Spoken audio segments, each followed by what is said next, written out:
7h, 10h sur Radio Courtoisie, suivez la ligne droite. Alors vous nous parlez ce matin, vous vous demandez qui veut la peau de CNews.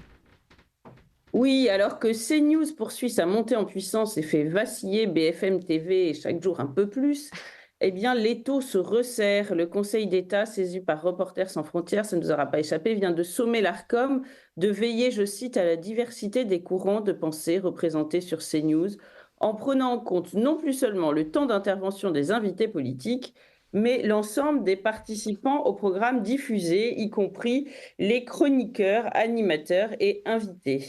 Et une sommation qui laisse pantois. Oui, bien sûr. Qui jugera de l'appartenance de tel chroniqueur ou tel animateur à tel courant de pensée? Et sur quels critères? C'est tout de suite interrogé sur X Bruno Retailleau, qui n'est pas un membre de l'extrême droite devant l'Éternel, vous le reconnaîtrez. Chaque invité ou journaliste devra-t-il produire son bulletin de vote avant de rentrer? S'il dit dans la même phrase qu'Emmanuel Macron n'a pas complètement tort, mais que Marine Le Pen a néanmoins un peu raison, dans quelle petite case va-t-on décider de le ficher, de le classer, parce que c'est bien de fiches dont il s'agit, vous savez que la gauche a toujours aimé ça, et qui va décider de la couleur éminemment subjective de l'étiquette, qui va poser le point zéro sur l'axe des convictions politiques, quel sera le curseur? Au vu de cette jurisprudence, le même traitement sera-t-il réservé aux autres médias et surtout aux médias publics qui, eux, au premier chef, étant payés par nos impôts pour faire montre dans l'information d'une stricte neutralité, devraient être concernés? Le magistrat Charles Prats sur X en rit par avance. Il dit application mutatis mutandis de la jurisprudence CNews de Conseil d'État à France Inter, France Télévisions, etc., que les citoyens saisissent dès aujourd'hui l'Arcom pour exiger le respect du pluralisme politique chez les chroniqueurs et invités. On va bien rigoler.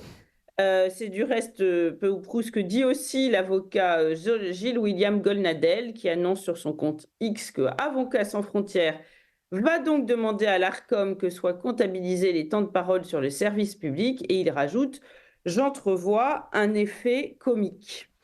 Et comment les mêmes qui refusent de venir ou de répondre à CNews, comme Sophie Binet de la CGT par exemple, peuvent-ils déplorer un manque de pluralité qu'ils contribuent eux-mêmes à créer?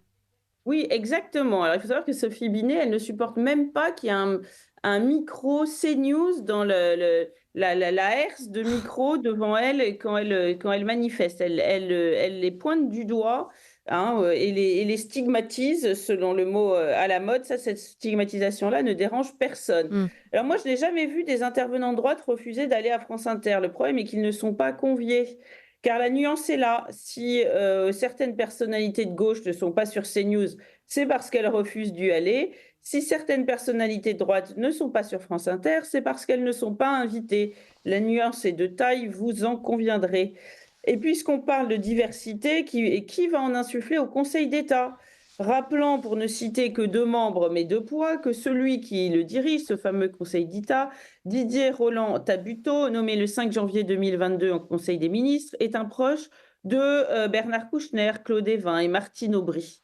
Et le dernier nommé, le 3 mars 2023, à la tête de la très stratégique section intérieure, est le grand immigrationniste Thierry Tuot. Ça avait même fait des vagues. Il y avait eu tout un article du Figaro sur ce sujet. Et RSF avait été fondé initialement pour défendre la liberté d'expression pourtant.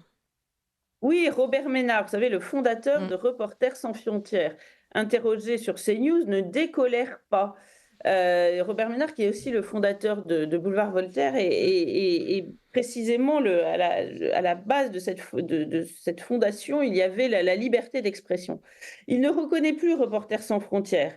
Il est vrai qu'il est assez cocasse de lire en guise d'objet sur leur site RSF assure la promotion et la liberté d'informer et d'être informé partout dans le monde, mais pas en France apparemment. En somme, RSF, par la voix de son secrétaire général Christophe Deloire, qui se trouve être aussi le grand Manitou nommé par Emmanuel Macron des États généraux de l'information, demande en France la censure qu'il prétend combattre partout ailleurs. D'ailleurs, il y a eu une séquence mémorable hier sur CNews. Robert Ménard a été confronté en direct à Christophe Deloire, et je peux vous dire que Christophe Deloire, face à l'ire de Robert Ménard, et se faisait tout petit, un vrai petit garçon.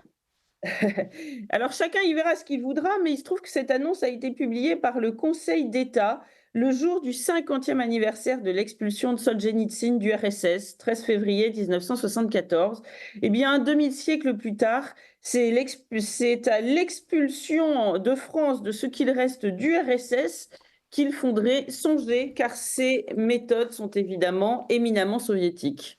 Merci Gabriel Cluzel, il nous reste 2 petites minutes. Vous l'avez dit, Christophe Deloire s'est effondré, il était bouche bée face à la plaidoirie de Robert Ménard.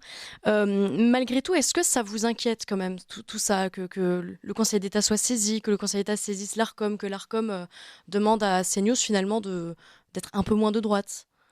Oui, évidemment, ça va être très compliqué quand même pour, CNews de résister, parce que c'est une véritable usine à gaz et qu'il s'agit de mettre en place, pour l'Arcom aussi, hein, du reste, parce qu'on voit pas très bien comment, ils vont calculer tout cela.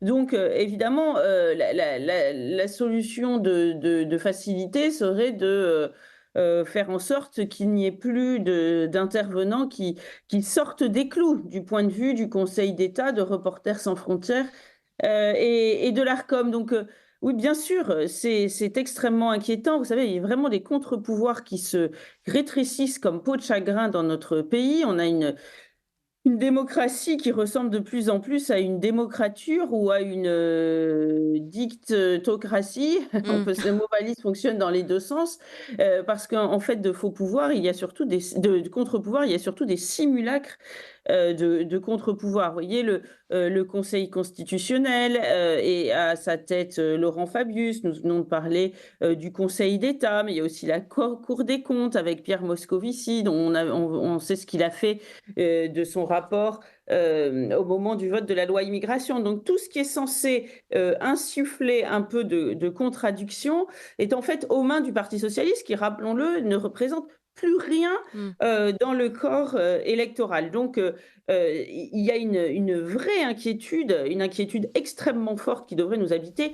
Tout cela, vous parliez de la Hongrie avant que j'arrive à cette antenne, tout Ouais. cela se passerait en Hongrie. Je peux vous dire que tout le monde pousserait des cris d'orfraie. D'ailleurs, je Mm. rappelle à ce sujet, parce que c'est quelque chose que je dis souvent pour montrer l'état de la presse dans notre pays, 100% des quotidiens, 100%, hein, des quotidiens de la presse nationale écrite dans l'entre-deux tours ont appelé à voter Emmanuel Macron.